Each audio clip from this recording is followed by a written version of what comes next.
আরওয়াহে সালাসা একটি গুরুত্বপূর্ণ কিতাব দেওবন্দি আকাবেরদের জীবনী নিয়ে।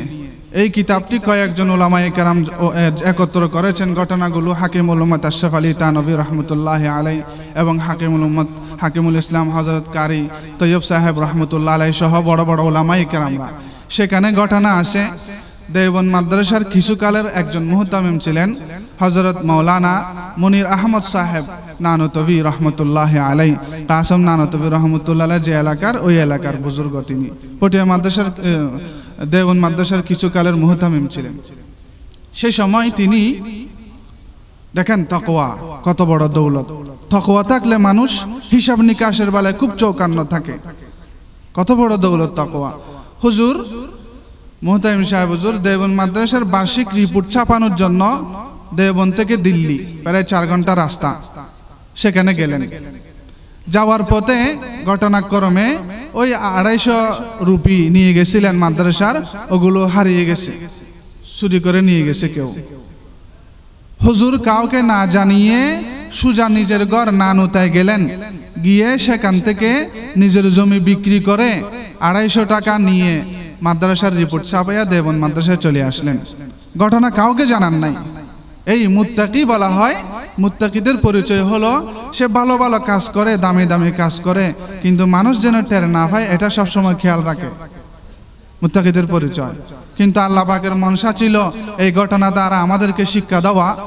কিছু কিছু আসাতায়ে কেরামরা দেওবন্দ মাদ্রাসার জেনে গেলেন যে হুজুরের এরকম ঘটনা ঘটে গেছে। এখন আসাতায়ে কেরামরা বললে তো হুজুরের টাকা নিয়ে নেবেন না মাদ্রাসা থেকে ফেরত। এজন্য তারা সেই যুগের সবচেয়ে বড় মুফতি ছিলেন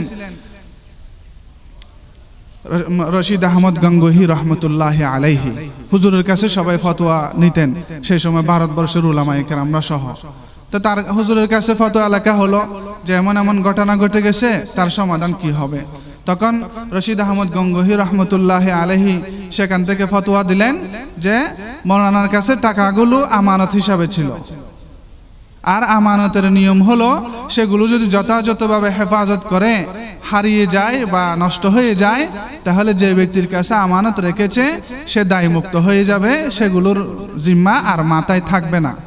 এই হিসাবে মৌলানা মনির সাহেব থেকে যে 250 টাকা রুপি দেওবন্দ মাদ্রাসার হারিয়ে গেছে, সেগুলো তিনি তার আমানত তিনি যথাযথ হেফাজত করা সত্ত্বেও হারিয়ে গেছে, এই জন্য তিনি মাদ্রাসা থেকে এই টাকা ফেরত নিয়ে নিতে পারবেন। দেখেন ওনার ভিতরে তাকওয়া ছিল। হায় রে, কোনো আমার মাদ্রাসার হক নষ্ট হয়ে যায়নি কোনো, এই ভয়ে তিনি নিজে জমি বিক্রি করে এই টাকাগুলো আবার নিয়ে আসছিলেন, মাদ্রাসার রিপোর্ট নিয়ে আসছেন। তখন এই ফতোয়া যখন হুজুরকে দেখানো হলো, মুত্তাকি মানুষ ফতোয়া হিসেবে তো নেওয়া যায় ছিল, তিনি বললেন क्या मौलाना रशीद अहमद साहब फतवा मेरे ही लिए पढ़ा था। मौलाना रशीद अहमद साहब गंगोही रहमतुल्लाह अलैह तिनी की फतवा हमारे जन्नों पढ़ेছেন। वो खुद अपनी छाती पर हाथ रख के जरा बताएं कि अगर ये वाकया उनके बारे में भी पेश आता क्या वो ले लेते। তিনি বলেন রশিদ আহমদ সাহেবকে একটু অন্তরে বুকের মধ্যে হাত রাখিয়ে বলতে বলেন, এরকম ঘটনা যদি তার ব্যাপারে আসতো ঘটতো, তাহলে তিনি কি এরকম টাকা ফেরত নিয়ে নিতেন। অর্থাৎ তিনিও তো একজন মুত্তাকি, তিনি আমাকে কেন নেওয়ার জন্য নির্দেশ দিচ্ছেন। এই জন্য হুজুর বললেন এ ফতোয়া লে যাও, मैं 2 पैसा भी नहीं ले सकता। আমি মাদ্রাসা থেকে 2 পয়সাও নিতে পারবো না, আল্লাহ পাক আমাকে এর বদলা দিবেন। সুবহানাল্লাহ। এটা হলো মুত্তাকিদের পরিচয়। আমাদের মুরব্বীরা মাদ্রাসা এভাবে গড়েছেন, মাদ্রাসা এভাবে গড়েছেন। দেওবন্দ মাদ্রাসার আকাবিরদের আজীব আজীব ঘটনা আছে। হাকিমুল উম্মত আশরাফ আলী থানভী রহমতুল্লাহি আলাইহির ঘটনা আবৃত্তি কিতাবের মধ্যে শেখুল হাদিস জাকেরিয়া রহমতুল্লাহ আলাইহি লিখেছেন, এবং হযরতের খলিফা মুফতি শফি রহমতুল্লাহি আলাইহি মারিফুল কোরআনের লেখক, তিনিও লিখেছেন মাজালিসে হাকিমুল উম্মতের মধ্যে আমি পড়েছি। সেখানে আছে মুফতি শফি রহমতুল্লাহ আলাইহি বলেন, হযরত থানভী রহমতুল্লাহ আলাইহির আব্বাজান এলাকার খানদানের বড় সরদার ছিলেন, রইস ছিলেন, এবং তিনি এলাকার মধ্যে অনেক বড় সম্পদশালী ছিলেন। তিনি না জায়েজ পদ্ধতিতে কোনো সম্পদ অর্জন করেননি, অনেক জায়গা জমিনের মালিক ছিলেন। ইন্তেকাল হয়ে যাওয়ার পর বাবা মারা গেলে সন্তানদের জন্য মিরাস স্বরূপ জায়গাগুলো বন্টন হয়ে যায়। হযরত হাকিমুল উম্মত আশরাফ আলী থানভী রহমতুল্লাহি আলাইহি হযরতের গবেষণা হিসাবে আব্বাজানের সম্পদের মধ্যে কিছুটা সন্দেহ ছিল, না জায়েজ কোনো সম্পদ ছিল না, কিন্তু একটু সন্দেহ ছিল। এজন্য হযরত থানভী রাহমাতুল্লাহ আলাইহি নিজে সিদ্ধান্ত নিলেন না, নিজের থেকে কোনো সিদ্ধান্ত নিতেন না। তিনি রশিদ আহমদ গঙ্গোহী রাহমাতুল্লাহ আলাইহির কাছে চিঠি লিখলেন মশওয়ারার জন্য, আমার আব্বার সম্পদ এই, এবং আমার এই সমস্যাটা, এই সন্দেহটা জাগছে, এখন আপনি আমাকে একটা মশওয়ারা দেন। তখন রশিদ আহমদ গঙ্গোহী রহমতুল্লাহ আলাইহি মশওয়ারা দিয়েছেন, সেটা বিভিন্ন কিতাবের মধ্যে আমি পড়েছি। হুজুর বলেন, अगर ले लो तो फतवा है, ना लो तो तकवा है, और परेशानी इंशाअल्लाह मौत तक नहीं आएगी। রশিদ আহমদ গঙ্গোহী রহমতুল্লাহ আলাইহি জবাব দিলেন যে আপনি যদি আপনার আব্বার সম্পদ থেকে নেন, মাসালা হিসাবে জায়েজ হবে, আর যদি না নেন, এটা হলো তাকওয়া, মুত্তাকিদের আল্লাহর ওলিদের পরিচয়। যদি আপনি না নিয়ে এই সম্পদগুলো অন্যান্য ওয়ারিসদেরকে বন্টন করে দেন, তাহলে আমি ইনশাআল্লাহ আপনাকে ওয়াদা দিতে পারতেছি যে এই তাকওয়ার ভিত্তিতে আল্লাহ পাক আপনাকে জীবনে অভাব অনটনে রাখবেন না। সুবহানাল্লাহ বলবেন না? সুবহানাল্লাহ। তখন হযরত থানভী রাহমাতুল্লাহ আলাইহি এই তাকওয়ার উপর আমল করে বাবার সম্পদ থেকে মুঠো নেন নাই, ভাইদেরকে বন্টন করে দিয়েছেন। এই ঘটনাকে সামনে রেখে আশ্চর্য হইয়া রশিদ আহমদ গঙ্গোহী রহমতুল্লাহ আলাইহি বলতেন, मौलाना अशरफ अली का अदना तकवा ये है कि वो अपने वालिद साहब की मीरास का हिस्सा नहीं लिया। मौलाना अशरफ अली थानवी বড় মুত্তাকি আল্লাহর ওলি ছিলেন, তার নিম্নমানের তাকওয়া হলো বাবার সম্পদ থেকে কোনো হিস্সাই তিনি নেননি। এখন আমরা এই সম্পদ পাওয়ার জন্য, অল্প অল্প সম্পদ পাওয়ার জন্য জান দিয়ে থাকি, আর আমাদের যারা মুরব্বী তারা তাকওয়ার ভিত্তিতে এগুলোকে লাথি মারতেন। এই আমাদের মুরব্বীদের একটা পরিচয়। হযরত হাকিমুল উম্মত আশরাফ আলী থানভী রাহমাতুল্লাহ আলাইহির ব্যাপারে অনেক ঘটনা আছে। আমাদের কাছে কেউ হাদিয়া নিয়ে আসলে আমরা সাদরে গ্রহণ করে থাকি, কোনো শর্ত শরাইত নেই। কিন্তু যারা প্রকৃত আল্লাহর বান্দা, তাদের কাছে শর্ত ছিল। শর্ত কি? আপনি আমাকে হাদিয়া দিবেন, এর পূর্বে আমার সাথে আপনার সম্পর্ক থাকতে হবে, আমি আপনার ব্যবসা বাণিজ্য মুআমালাত এগুলো আমি চিনতে হবে। যদি জানি আপনি হালাল লেনদেন করেন, তাহলে আমি আপনার হাদিয়া গ্রহণ করব। আমাদের মুরব্বীদের নিয়ম ছিল এটা। হযরত হাকিমুল উম্মত আশরাফ আলী থানভী রাহমাতুল্লাহ আলাইহি দরবারে একবার দুইজন ব্যক্তি আসছে, আসিয়া বলল, হযরত আমরা 1 লক্ষ রুপি নিয়ে আসছি, সেই যুগের 1 লক্ষ রুপি। এটা হাকিম আখতার সাহেব রহমতুল্লাহ আলাইহির বয়ান থেকে আমি শুনেছি, কোনো কিতাবে এখনো পাইনি। তো বলেন, এরা আসিয়ে বলল, হুজুর আমরা আপনার জন্য 1 লক্ষ রুপি এই হাদিয়া নিয়ে আসছি, একটু আপনি গ্রহণ করেন। হযরত থানভী रहमतुल्लाह अलैह बोलें, भाई हमारे यहाँ हदिया कबूल करने के लिए शराइत हैं, वो ये है कि पुराने ताल्लुकात होना ज़रूरी है। আমাদের এখানে হাদিয়া গ্রহণ করার জন্য শর্ত আছে, সেখান থেকে একটি শর্ত হলো পুরাতন সম্পর্ক থাকতে হবে। আমি আপনাদেরকে চিনি না, আপনারা আমাকে চিনেন না, আমি আপনাদের টাকা কিভাবে গ্রহণ করব? নেন নাই, আল্লাহর ওলির পরিচয়। হযরত থানভী গ্রহণ করেন না এই হাদিয়া।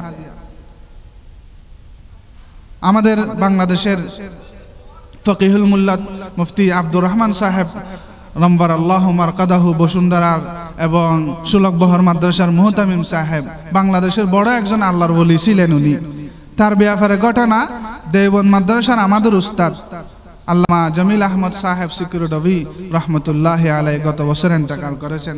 বরকল ফৈজা মাদ্রাসায় আসছিলেন এর আগের বছর।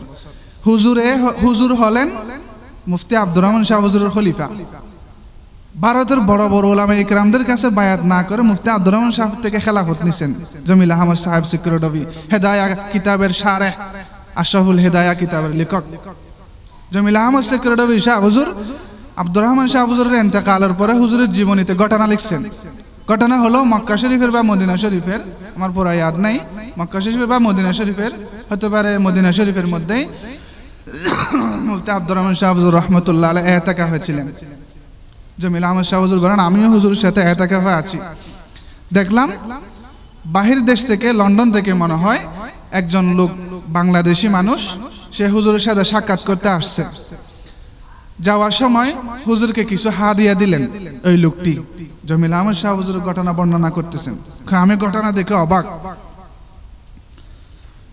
তো হুজুর বললেন, ভাই আমার সাথে তো আপনার এই প্রথম সাক্ষাৎ, আপনার ভালো মন্দ আমি কিছুই জানি না, এই জন্য আমি হাদিয়া গ্রহণ করতে পারবো না।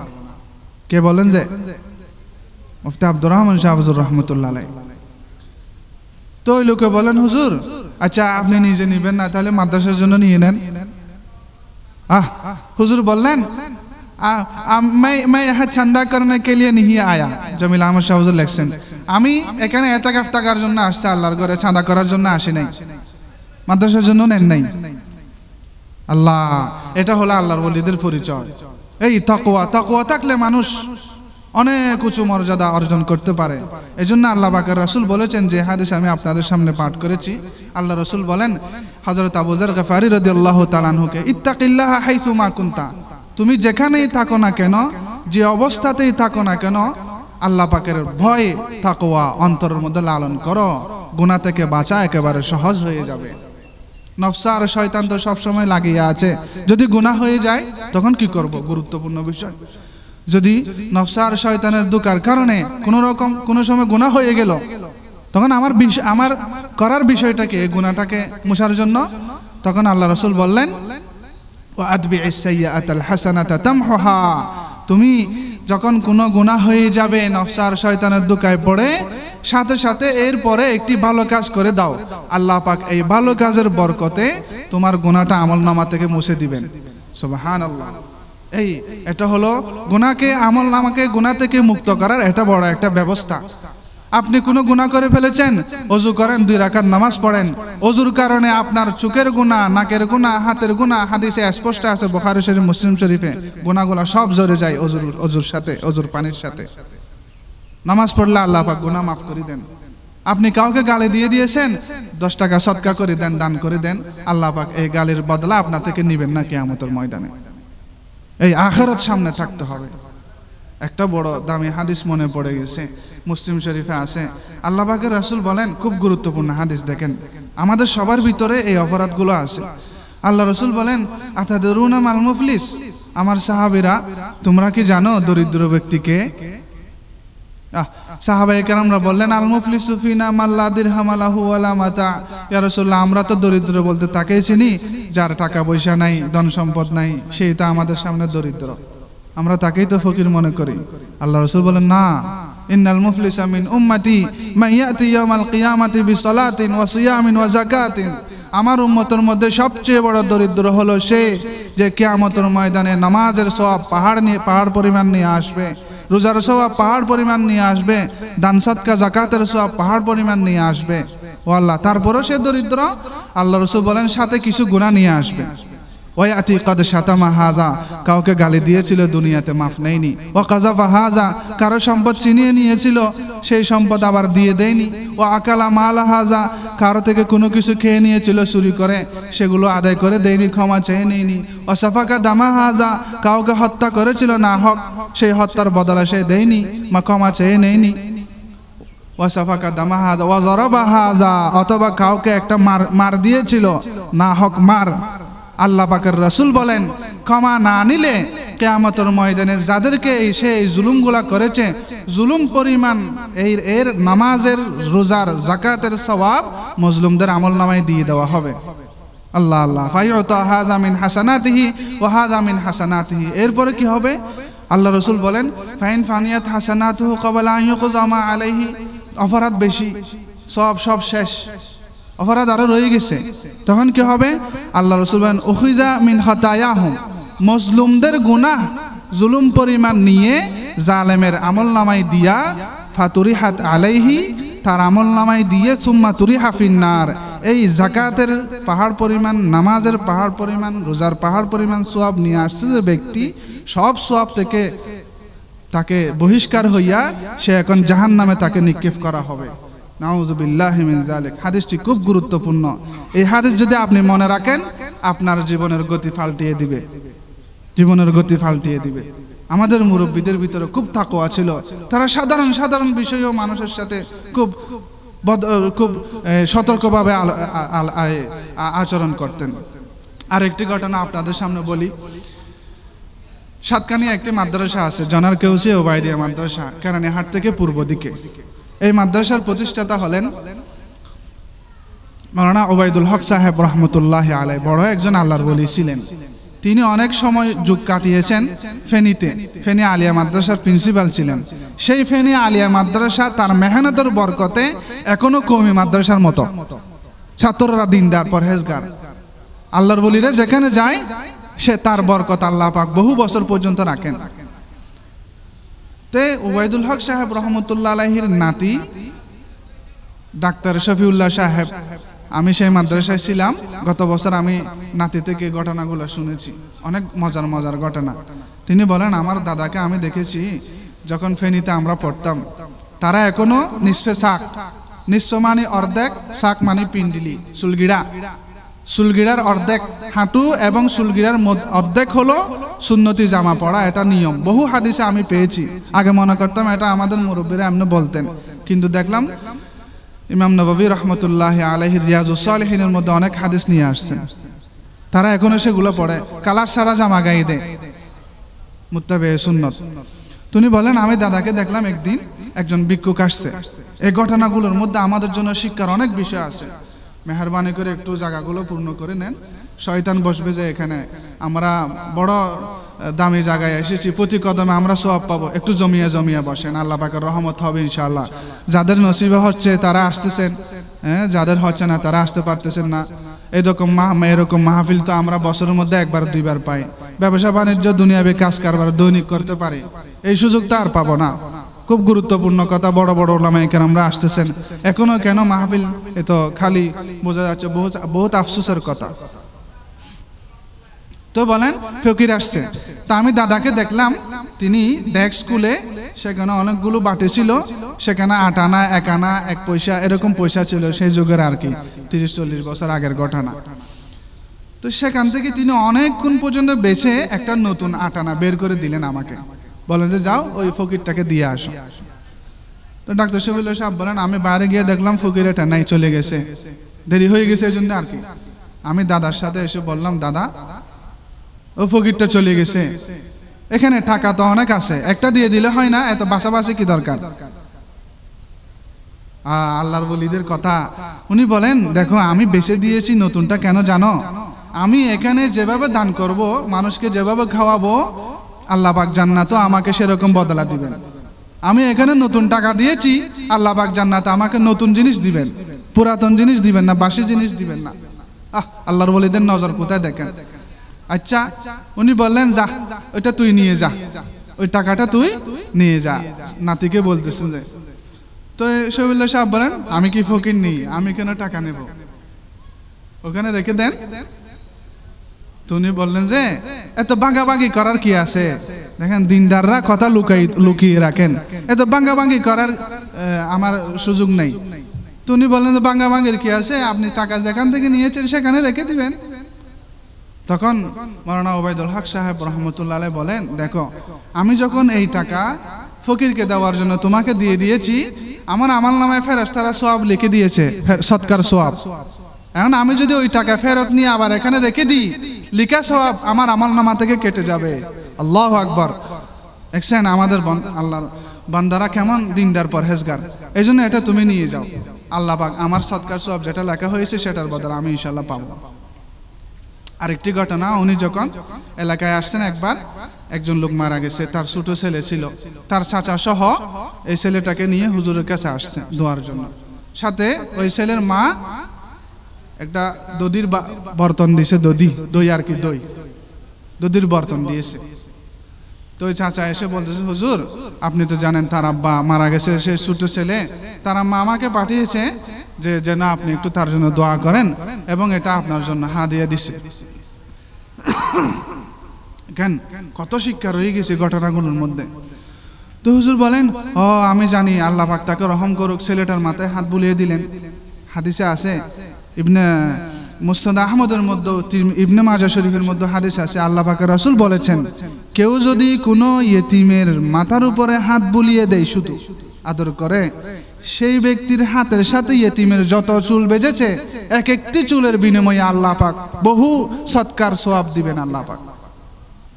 হাদিস, আল্লাহ পাকের রাসূলের হাদিস। তো হুজুরে হাত বুলিয়ে দিলেন ইয়েতিমের মাথায়, বললেন যে যাও আমি দোয়া করে দিলাম, কিন্তু ওই দধিটা নিয়ে যাও, দধি লাগবে না, নিয়ে যাও, এটা নিয়ে যাও। তখন চাচা ভাইয়ের ছেলেকে সহ নিয়ে চলে গেছে। তো শফিউল্লাহ সাহেবকে বলতেছে যে আমি এই তারা বর্ষা হয়েছে, হুজুর আপনি দধি নিলেন না কেন, দইটা নেন না কেন? তারা হাদিয়া দিয়েছে আপনার কাছে, হাদিয়া গ্রহণ করা জায়েজ আছে না, সুন্নত না? দেখেন শর্ত হাদিয়ার জন্য। তখন হুজুর বলেন, দেখো কোরআনে কারিমের মধ্যে আছে, আল্লাহ পাক রব্বুল আলামিন বলেছেন, যারা ইয়েতিমের সম্পদ খাবে ইন্নামা ইয়াকুলুনা ফি বুতুনিহিম নারা, তারা জাহান্নামের আগুন পেটের মধ্যে ভরতেছে। আল্লাহ, তে সে তো হলো ইয়েতিম, আমি তার সম্পদ কেন নেব, কিভাবে নেব? এটাকে তাকওয়া বলা হয়, যে তাকওয়া অর্জন করে আল্লাহ পাক রব্বুল আলামিন তাকে গোপনীয় গুনাহ থেকে আল্লাহ পাক হেফাজত করেন। তাকওয়ার দৌলত অনেক বড় দৌলত। আচ্ছা, এখন বাড়িতে যখন পৌঁছে তারা মা পেরেশান, যে হ্যাঁ রে হুজুর আমার প্রতি কেন রাগ করলো, দধিটা গ্রহণ কেন করলো না? মায়ের ভিতরে বিভিন্ন সন্দেহ, মাটা কান্নাকাটি শুরু করে দিচ্ছে। তখন তা চাচাই যখন দেখলো ছেলেটা আবার দধিটা নিয়ে হুজুরের কাছে গেছে, গিয়া বলেন যে হুজুর তার আম্মা খুব কান্নাকাটি করতেছে, আপনি তার দধিটা গ্রহণ করেন নাই, কারণ কি? হুজুরের কারণ বলেন নাই, ওর সামনে কারণ বলেন নাই। তো হুজুর এখন হিকমত অবলম্বন করলেন। দেখেন আল্লাহর ওলিদের হিকমত কি, গুনাহ থেকে বাঁচার জন্য, না জায়েজ কাজ থেকে বাঁচার জন্য কত সুন্দর হিকমত। হুজুর বলেন, আচ্ছা আচ্ছা এই দধিগুলা কোথায় হয়, কোথায় বানায়? হুজুর ওদের বাড়িতে তৈয়ার হয়, ওখানে গরু আছে, মহিষ আছে, সেখান থেকে তারা তৈয়ার করে। আচ্ছা এগুলো কি করে, এতগুলো দধি তৈরি করে? কয় সেগুলো বিক্রি করে। কত দাম? কয় 3 টাকা। সেই সময়ের দাম 3 টাকা 4 টাকা বিক্রি করে। হুজুরে আরো বাড়তি 5 টাকা ওই ছেলেটির হাতে দিয়ে বললেন, এটা দিয়ে বস্তু খেয়েও, আর দধিটা তিনি নিয়ে নিলেন। দেখেন দধিটা নিয়ে নিলেন। যাওয়ার এখন মা তো খুব খুশি, ছেলেও খুশি। যাওয়ার পরে ওনারা জিজ্ঞাসা করলেন, হুজুর আগে নিলেন না, এখন যে নিয়ে নিলেন? তখন হুজুর বলেন, দেখো আমি এখন কিন্তু সেটা ক্রয় করে নিয়েছি। তারা অন্য জায়গায় বিক্রি করলে যেমন টাকা পাইতো, আমার কাছে দিয়েও এখন টাকা পেয়েছে, তবে আমি বিক্রির নিয়ত করে দিই নাই কেন? তারা মন খারাপ করবে এটা শুনলে, হুজুর আমাদেরকে দাম কেন দিলেন, এটা আরো টেনশন বাড়ি যাবে। এই জন্য আমি এই হিকমত অবলম্বন করে গুনাহ থেকে বাঁচার জন্য আমি ক্রয় করে নিয়ে নিলাম।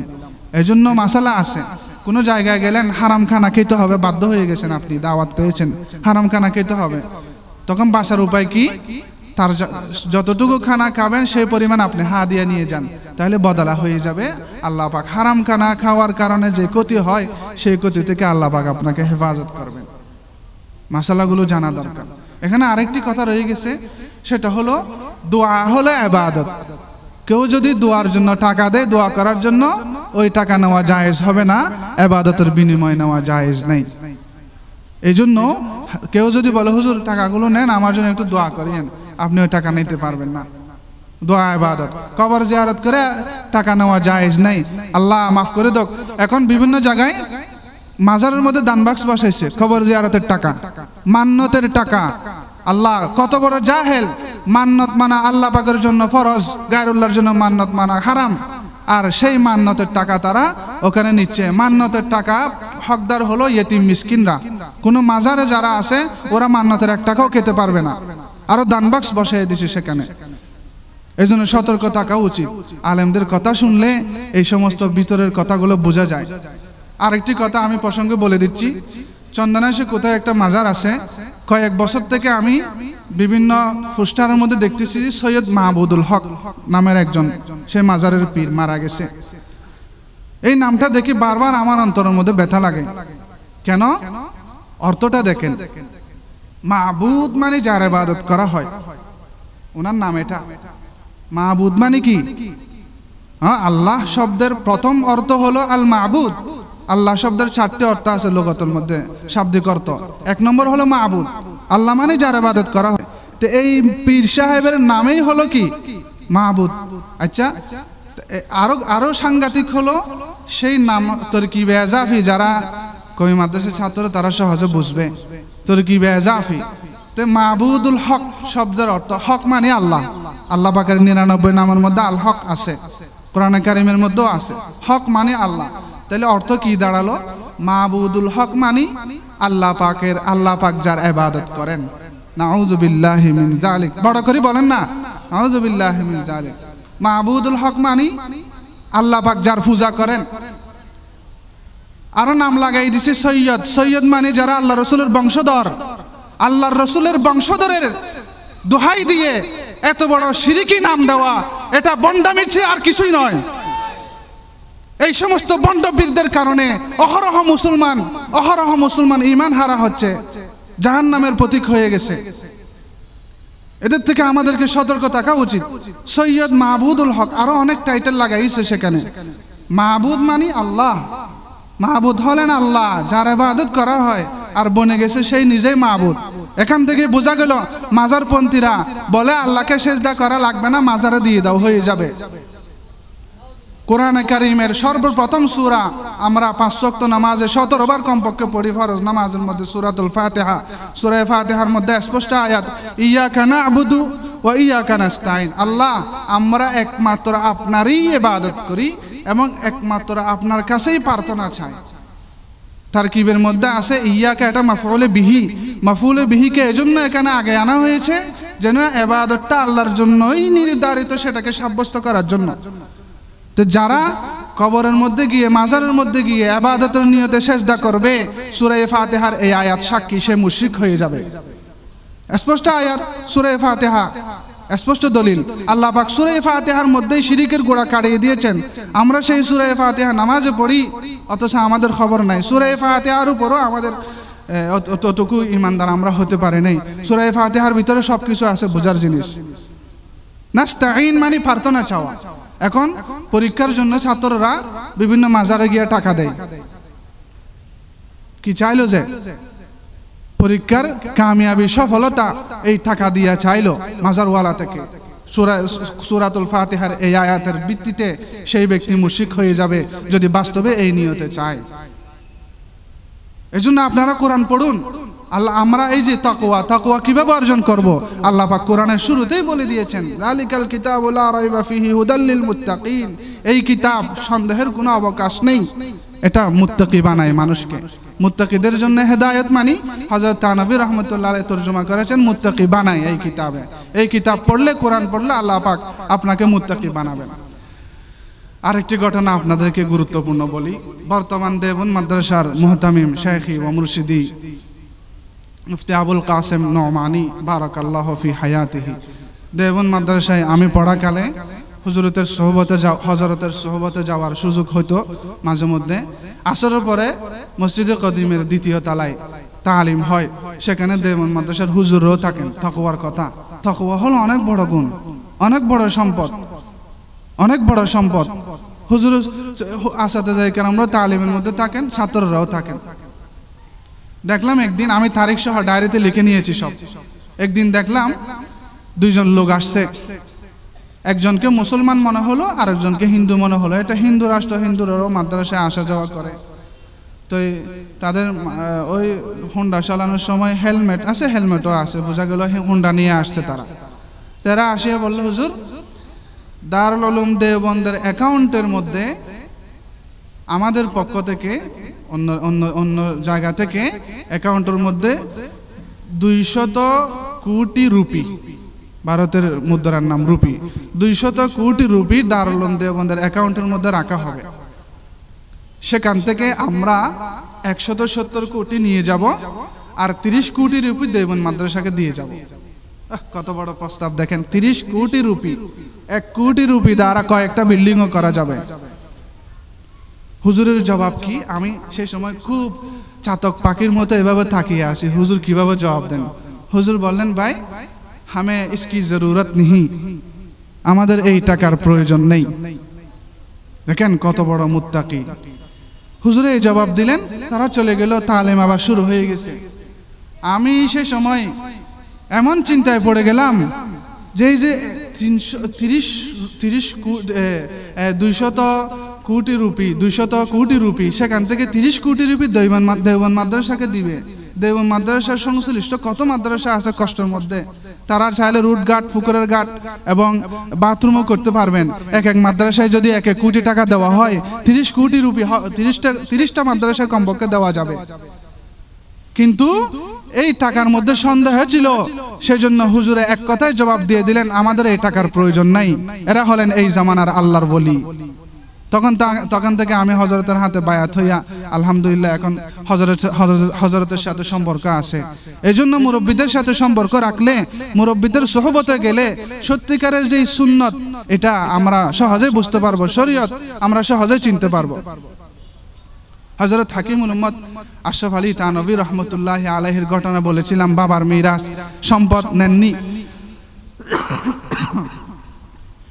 তো কোনো ব্যক্তি যখন তাকওয়া অর্জন করতে চায়, আমরাও তো চাইতেছি যে আমরা তাকওয়া অর্জন করব, আল্লাহ পাক পরীক্ষা করবেন আপনাকে।